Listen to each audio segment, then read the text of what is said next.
SSLC ಪರೀಕ್ಷೆ ಫಲಿತಾಂಶ ಬಂದ ನಂತರ ಮಾನ್ಯ ಸರ್ಕಾರದ ಪ್ರಧಾನ ಕಾರ್ಯದರ್ಶಿಗಳು ಶಿಕ್ಷಣ ಇಲಾಖೆಯವರು ಅನುತ್ತೀರ್ಣರಾದ ವಿದ್ಯಾರ್ಥಿಗಳಿಗೆ ಮತ್ತು ಸಿ ಮತ್ತು ಸಿ ಪ್ಲಸ್ ಗ್ರೇಡ್ಗಳನ್ನು ಪಡೆದು ಉತ್ತೀರ್ಣರಾಗಿರ್ತಕ್ಕಂಥ ವಿದ್ಯಾರ್ಥಿಗಳಿಗೆ ಪರೀಕ್ಷಾ ಫಲಿತಾಂಶ ಸುಧಾರಣೆಗಾಗಿ ಏನು ಮಾಡ್ತಾ ಇದ್ರು ಅಂದರೆ ವಿಶೇಷ ಪರಿಹಾರ ಬೋಧನೆಯನ್ನು ಕೈಗೊಳ್ಳಲಿಕ್ಕೆ 15 ಮೇ 2024ರಿಂದ ಹಿಡಿದು 7 ಜೂನ್ 2024ರವರೆಗೆ ಸುಮಾರು 21 ದಿನಗಳ ಕಾರ್ಯಯೋಜನೆಗೆ ಆದೇಶನ ಹೊರಡಿಸಿದ್ರು.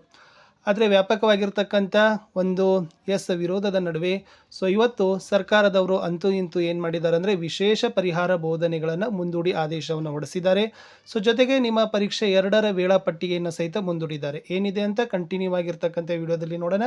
ದಯಮಾಡಿ ವಿಡಿಯೋನ ಲೈಕ್, ಶೇರ್ ಹಾಗೂ ಸಬ್ಸ್ಕ್ರೈಬ್ ಮಾಡಲಿಕ್ಕೆ ಮರೆಯದಿರಿ. ಕರ್ನಾಟಕ ಸರ್ಕಾರ ಆಯುಕ್ತ ಕಚೇರಿ, ಶಾಲಾ ಶಿಕ್ಷಣ ಮತ್ತು ಸಾಕ್ಷರತಾ ಇಲಾಖೆ, ನೃಪತುಂಗ ರಸ್ತೆ, ಬೆಂಗಳೂರು 1, ದಿನಾಂಕ 17/5/2024. ಜ್ಞಾಪನ.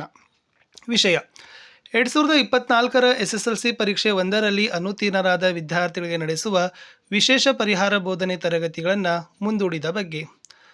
ವಿಷಯಕ್ಕೆ ಸಂಬಂಧಿಸಿದಂತೆ ಉಲ್ಲೇಖದಲ್ಲಿ 2024ರ ಮಾರ್ಚ್-ಏಪ್ರಿಲ್ನಲ್ಲಿ ನಡೆದ SSLC ಪರೀಕ್ಷೆ 1ರಲ್ಲಿ ಅನುತ್ತೀರ್ಣರಾದ ಮತ್ತು ಸಿ ಮತ್ತು ಸಿ ಪ್ಲಸ್ ಪಡೆದ ವಿದ್ಯಾರ್ಥಿಗಳ ಪರೀಕ್ಷಾ ಫಲಿತಾಂಶ ಸುಧಾರಣೆಗಾಗಿ 2024ರ SSLC ಪರೀಕ್ಷೆ 2ರಲ್ಲಿ ಉತ್ತೀರ್ಣರಾಗಲು ತಯಾರಿಗೊಳಿಸಲು ಆಯಾ ಶಾಲೆಯ ವಿಷಯ ಬೋಧನಾ ಶಿಕ್ಷಕರಿಂದ ವಿಶೇಷ ಪರಿಹಾರ ಬೋಧನಾ ತರಗತಿಗಳನ್ನು ದಿನಾಂಕ 15/5/2024ರಿಂದ 5/6/2024ರವರೆಗೆ ನಡೆಸಲು ಸುತ್ತೋಲೆಯನ್ನು ಹೊರಡಿಸಲಾಗಿತ್ತು. ಸದರಿ ವಿಶೇಷ ಪರಿಹಾರ ಬೋಧನಾ ತರಗತಿಗಳನ್ನು ಸರ್ಕಾರದ ಸೂಚನೆಗಳನ್ವಯ ಮುಂದೂಡಲಾಗಿದ್ದು, ಇವುಗಳನ್ನು 29/5/2024ರಿಂದ 13/6/2024ರವರೆಗೆ ನಡೆಯಲಿದ್ದಾವೆ.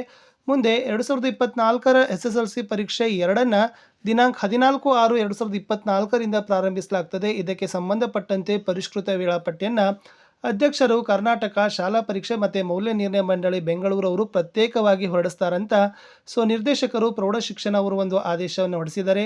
ಅಂತೂ ಇಂತೂ ಬೇಸಿಗೆ ರಜೆಯಲ್ಲಿ ಪ್ರಾರಂಭವಾಗ್ತಕ್ಕಂಥ ವಿಶೇಷ ಪರಿಹಾರ ಬೋಧನೆ ತರಗತಿಗಳು ಮುಂದೂಡಿದವು.